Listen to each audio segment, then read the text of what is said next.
Cinema పాటలు కూడా పాడుతుంటారా? ఎక్కువ పవన్ కళ్యాణ్ గారి వాడుతున్నాను. అవునా? ఓకే. ఒకసారి పవన్ కళ్యాణ్ గారి పాట. పవన్ కళ్యాణ్ గారికి నేను ప్యారడీ సాంగ్ పాడుతున్నాను సార్. అది అవునా? వైరల్ కూడా అయింది. అవునా? పాడండి. ఓకే. అతను గెలిచినప్పుడు అది తమ్ముడు అన్నవరం మూవీలో అన్నయ్య అని చెప్పేసి అవును. పాడమంటే పాడండి. అన్నయ్య అన్నావంటే ఆదుకోవయ్యా, తమ్ముడని పిలిచారంటే తరలి రావయ్యా, కలలే కన్నామయ్యా నువ్వు గెలవాలని, కలలను నెరవేర్చయ్యా ప్రజలందరివి, ఉన్నవాడు విగ్రహాలు పెట్టి దండలేయబోకయ్యా, పేదవాడి ఆకలి చూసి అన్నం పెట్టరామయ్యా, అమ్మ నాన్న అన్న అక్క అంత కలిసి ఓటేసినారయ్యా, పవనన్నయ్యా నిన్ను నమ్మి గెలిపించినారయ్యా, పవనన్నయ్యా మంత్రిగా గెలిపించినారయ్యా, పవనన్నయ్యా నిజాయితీని నిరూపించయ్యా. పవర్ స్టార్ పాట పాడేశారు. ఓకే. ఎలక్షన్స్ అప్పుడు పాడారా ఈ పాట? అతను ఎలక్షన్స్ అప్పుడు పాడినా సార్. గెలిచిన తర్వాత ఒక ఇంటర్వ్యూలో ఈ పాట పాడితే చాలా 18 lakhs వరకు యూస్ పోయింది. బాగా వైరల్ అయింది. మళ్ళీ ఫోన్ వచ్చింది ఎవరి దగ్గర? పవర్ స్టార్ నుంచి? లేదు సార్, రాలేదు. కామెంట్స్ అయితే బాగున్నాయి. చెల్లెమ్మ బాగా పాడావు అది ఇది అని చెప్పేసి బాగా పవన్ కళ్యాణ్ ఫ్యాన్స్ ఉంటారు, వాళ్ళు బాగా కామెంట్స్ బాగా పెట్టారు. ఓకే. ఎలా హ్యాపీ ఉంటది కదా అలా రికగ్నైజేషన్ వస్తే మనకు. పవన్ కళ్యాణ్ గారు అంటే ఇష్టము, సో ఆ హీరో మీద పాడడం అంటే కొంచెం హ్యాపీ అనిపించింది. ఓకే. ఏ సింగర్ ఎక్కువ పాటలు తీసుకుంటుంటారు మీరు పాడడానికి? ఎక్కువ నేను మంగ్లీ గారివే తీసుకుంటాను సార్. యాక్చువల్లీ మంగ్లీ గారి బేస్ వాయిస్ నా వాయిస్ సెట్ కాదు, అయినా ఎందుకో ఆవిడ పాడుతున్నప్పుడు అలా పాడాలి అంటే ఆవిడ హై పిచ్ లో పాడతారు, మనం కూడా కొంచెం ట్రై చేద్దాం అన్నట్టు కొంచెం అట్లా ఇష్టం అనిపిస్తుంది. ప్రాక్టీస్ చేస్తుంటారు మంగ్లీ గారి పాటలు? మంగ్లీ గారి పాట ఊరు పల్లెటూరు అన్ని. కోలోన పల్లె కోడి కూతల్లే ఒల్లిరుసుకుందే కోడెలాగల్లే యాప పుల్లాల షేదు నమిలిందే రామ రామ రామ రామ తలకు పోసుకుందే నానేల తల్లే అలికి పూసుకుంది ముగ్గు సుక్కల్లే సద్ది మూటల్లే సగబెట్టుకుందే బాయిగిరికి నా పల్లె హే తెల్ల తెల్లని పాలదార లెక్క పల్లె తెల్లారుతుంటదిరా, గుల్లోని గంటలు కారెడ్ల మెళ్ళోని జంటల మోగుతూ ఉంటాయిరా, నగలి భుజాన పెట్టుకుంటే దోస్తులు చెయ్యేసినట్టేరా, గొడ్డు గోదా పక్కన ఉంటే కొండంత బలగా ఉన్నట్టురా, చల్లగాలి మోసుకొచ్చెరా సేను సెలకల ముచ్చట్లు, దారి పొడుగు చెట్ల కొమ్మలా రాలుతున్న పూల చప్పట్లు, గడ్డి మోపులు కాల్వగట్టులు చెమటు చుక్కలు తడిసిన ఈ మట్టి గంధాలు, ఊరు పల్లెటూరు దీని తీరే అమ్మ తీరు, కొంగులోన దాసి పెట్టి కొడుకుకిచ్చే ప్రేమ వేరు, ఊరు పల్లెటూరు దీని తీరే కన్న కూతురు, కళ్ళ ముందే ఎదుగుతున్న సంబరాల పంట పైరు. బలగ మూవీ చూడంగానే మూవీ గుర్తు మనకి సాంగ్ లైన్ గుర్తు వచ్చేస్తుంది. మార్నింగ్ వెళ్తుంటారు కదా, స్టార్టింగ్ లో చాలా బాగుంటుంది. ఓకే. అది బంధాలు కూడా బాగా అక్క. అవును. సినిమాలు బాగా చూస్తుంటారా? తక్కువ సార్, తక్కువ. సాంగ్స్ బాగా వింటుంటారు అనమాట. తెలుగేనా హిందీ కూడా అట్లాంటి వేరే లాంగ్వేజ్? తెలుగు ఒకటే. ఓన్లీ తెలుగే ఒకటే. డివోషనల్ ఎక్కువ పాడుతుంటారు కదా. ఈ మూవీ ఎలా క్యాచ్ చేసుకునే వాళ్ళు, ఎలా నేర్చుకునే వాళ్ళు? డిఫరెంట్ ఉంటది కదా డివోషనల్ అండ్ సింగింగ్. అదే సార్, ఇంకా యాక్చువల్లీ మాకు డివోషనల్ సాంగ్స్ ఫస్ట్ అలవాటు. ఇంకా తర్వాత ఖాళీ టైంలో మనం ఈ ఫోక్ సాంగ్స్ అవి వింటుంటాం కదా, కొంచెం ఏదైతే బాగా ఈ ఫోన్ లో చూసినప్పుడు రీల్స్ అయి పెడుతుంటారు కదా, ఏ సాంగ్స్ అయితే ఎక్కువ రీల్స్ అయి వస్తాయి సార్, ఇది ఒకసారి ట్రై చేద్దాం ఇలా కూడా మనకు వస్తుందేమో అన్నట్టు 1-2 సార్లు విని తర్వాత నేను కూడా ట్రై చేస్తుంటాను. ఈ మధ్య ఓ పిల్లగా వెంకటయ్య అని సాంగ్ కూడా, వెంకటి అని సాంగ్ ప్రభా గారు పాడారు, అది కూడా బాగా హిట్ అయింది. నేర్చుకున్నా. పాడండి. వాళ్ళంతా కాకపోయినా కొంచెం.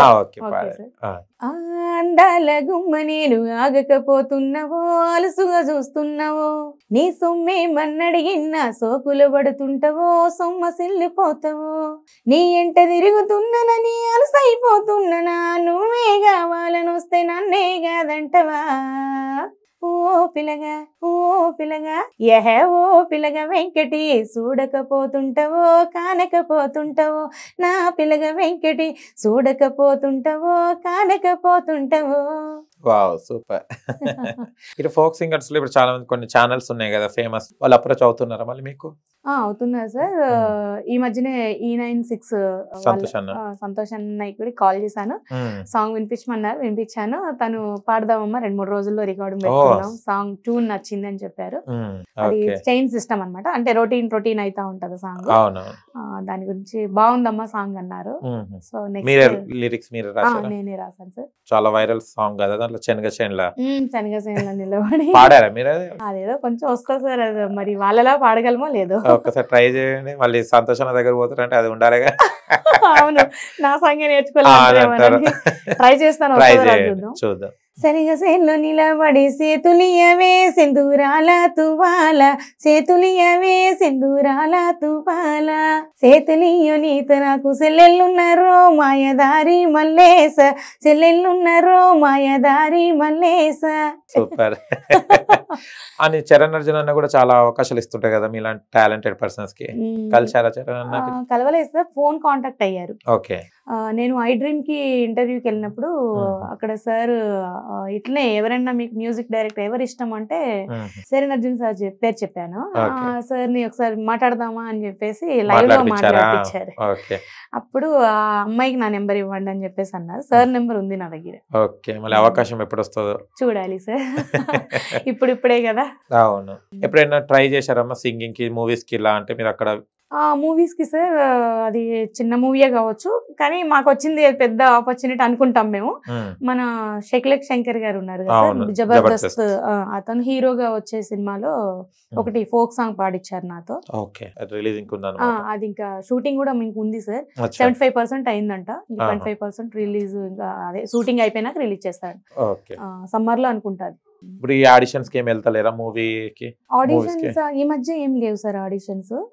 ఎక్కడ ఆడిషన్ కి వెళ్ళినా సార్ ఏజ్ లిమిట్ ఉంటుంది సార్, 18 నుంచి 30 బిలోనే ఉంటుంది. చాలా వరకు పెద్దవాళ్ళు కూడా సింగర్స్ పాడుతూనే ఉంటారు కదా, మీకెందుకు ఇవ్వరు అవకాశం? మనం అంటే ఇంకా మన ఫోన్స్ లలో మనం పాడి ఇట్లా వైరల్ అవ్వాలి తప్పితే డైరెక్ట్ గా మనం స్టేజ్ షోలు పాడాలంటే కనుక కొంచెం ఏజ్, అంటే ఆల్రెడీ ఏజ్ అయిపోయింది కదా సార్. ఇప్పుడు చిన్న పిల్లలు పాడుతా తీయలో చిన్న పిల్లలు చాలా బాగా పడతారు సార్, వాళ్ళు మనం బీట్ చేయలేము. అట్లాంటి వాళ్ళకి వాళ్ళు ఆడిషన్ చేస్తారు. తర్వాత ఆడిషన్ కూడా సార్ చాలా మంది వస్తారు, వేలల్లో వస్తారు, 10 మంది సెలెక్ట్ అవుతారు. అందులో మనం ఎంత ఎప్పుడు అనుకున్న ఏజ్ లిమిట్ వల్ల నేను ఈ ప్లాట్ఫామ్ ఎక్కలేకపోతున్నాను. శ్రీరామ్ సార్ బాగా అంటే ఎంకరేజ్ చేసినప్పటికీ కూడా నేను సెకండ్ రౌండ్, అంటే ఫస్ట్ రౌండ్ వాయిస్ వరకు ఓకే, సెకండ్ రౌండ్ కి వెళ్ళేళ్ళకి ఆధార్ కార్డ్ అది చూస్తారు కదా సార్, దానిలో చాలా ఫీల్ అయ్యాను, ఇక్కడ వరకు వచ్చాను అని. అది బషీర్బాగ్ లో అయింది సార్. ఆధార్ కార్డ్ కూడా చూస్తారా? అది మనం చెప్తే నంబర్ సార్, ఆధార్ కార్డ్ ఉండాలి. ఓకే, తక్కువ చెప్పుకుంటారని ఆధార్ కార్డ్ లో ఫెయిల్ అయిపోయారు. అప్పుడు అనుకున్నారా ఇంత మంచి అవకాశం ఏజ్ వల్లనే? బాధపడినాను. అంటే నేను అనుకున్నా కనీసం ఫస్ట్ ఎపిసోడ్ కైనా వెళ్ళి స్టేజ్ లో పాడాలి. వాళ్ళు పెద్ద జడ్జెస్ ఉంటారు కదా సార్, వాళ్ళ ముందు అంటే వాళ్ళ కాంప్లిమెంట్స్ తీసుకోవాలి అలా ఇలా అని అనిపించింది. కానీ ఇక మనకంటే చాలా మంది ఉంటారు కదా సార్, సంగీతం నేర్చుకున్న వాళ్ళు ఉంటారు. ఇక సరేలే అనుకున్నా, ఎప్పుడైనా అవకాశం వస్తే చూడాలి. మళ్ళీ మూవీస్ వాళ్ళు ఎవరు కాల్ చేస్తలేరా? ఇప్పటి వరకు అయితే ఇది ఒకటి పాడారు సార్. ఇప్పుడు మనకి సమ్మర్ లో రిలీజ్ అయిన తర్వాత అది బాగుంది అంటే ఎవరైనా ఇస్తారేమో చూడాలి. ఫోక్ అయితే ఇస్తున్నారు సార్, ఫోక్ సాంగ్స్ ఇంకా ఇంకో 2 ఉన్నాయి, నేనే రాసాను అవి. అవి నెక్స్ట్ ఈ పండగ అయిపోయినాక వైజాగ్ లో పాడాలి. ఇప్పుడు మీరు లిరిక్స్ రాస్తుంటారు కదా, వాళ్ళు ఏమైనా లైన్ ఇస్తారా లేకుంటే మీ ఓన్ గా మీరు రాస్తారా? లేదు సార్, ఇప్పుడు నేను చెప్పాను కదా సార్, నా దగ్గర ఏదైనా డివోషనల్ సాంగ్ ఉందనుకోండి, ఆ సాంగ్ ని నేను చేంజ్ చేసుకుంటాను అనమాట. అట్లా ఆ ట్యూన్ వాళ్ళకి చెప్తాను, ఓకే ఈ ట్యూన్ బాగుంది అంటే ఇంకా వెంటనే అదే పాడేస్తాము. లేదు నేను రాసిన లిరిక్స్ ఇప్పుడు ఎట్లా ఉంటాయంటే సార్, నేను లిరిక్స్ కొన్ని రాసాను. ఇప్పుడు ఇందాక మీకు పాడిన పాటలో ఆకాశంలో ఎన్ని చుక్కలున్నా నా జాబిలమ్మ నేనే, నీ జాబిలమ్మ నేనే బావా అని చెప్పేసి పెట్టాను. దానికి చాలా మెచ్చుకున్నారు అతను. అది ఒక థాట్ రావాలి, ఆకాశంలో ఎన్ని చుక్కలున్నా నీ జాబిలమ్మ నేనే అంటే ఎంతమంది ఉన్నా గానీ నువ్వు మాత్రం నాకు ఇంపార్టెంట్ అన్నట్టుగా అది డబుల్ మీనింగ్ చాలా బాగుందమ్మా అని చెప్పేసి ఆ లిరిక్ కి అతను చాలా ఫిదా అయ్యారు. నెక్స్ట్ ఏ సాంగ్స్ అన్నా నువ్వు రాయమ్మా, అసలు సాంగ్స్ రాసే వాళ్ళకి కూడా పేమెంట్ ఉంటుంది తెలుసా నీకు అని చెప్పారు. మీకు అప్పటివరకు తెలీదు, ఫ్రీగా ఇచ్చేసారు. కష్టం కదా అట్లా, మళ్ళీ మీకు వెళ్ళాలి కదా. చూడాలి సార్, ఇక్కడ నుంచి ఒకసారి చెప్పారు సార్ గైడెన్స్ ని బట్టి. ఎందుకంటే కష్టపడ్డది దానికోసం కదా. ఇప్పుడు లిరిక్స్ రాయాలంటే అందరికి మేము రాయలేం కదా. ఇప్పుడు మీకు ఎందుకు వచ్చింది అవకాశం అంటే మీకు ఒక థాట్ పెట్టాలి, దాని మీద రావాలి, అంత కష్టానికి తగ్గట్టు అమౌంట్ తీసుకోవాలి కదా. ఎంతో కొంత తీసుకుంటే మీకు కూడా సర్వైవ్ అవుతుంటారు కదా. అవును సార్. ఇప్పుడు ఫోక్ లో ఎక్కువ మనకి డిమాండ్ ఫోకే ఉంది సార్. కొంచెం మరీ స్మూత్ గా కాకుండా కొంచెం హార్డ్ గా కూడా ఉండాలి వర్డ్స్. పల్సర్ బైక్ సాంగ్ ని శ్రీదేవి డ్రామా కంపెనీ ప్యారడీ కూడా వాడాను నేను. అది ఇంద్రజా మ్యామ్ చూసి సో క్యూట్ అని మెసేజ్ కూడా పెట్టారు ఇన్స్టాలో. ఓకే.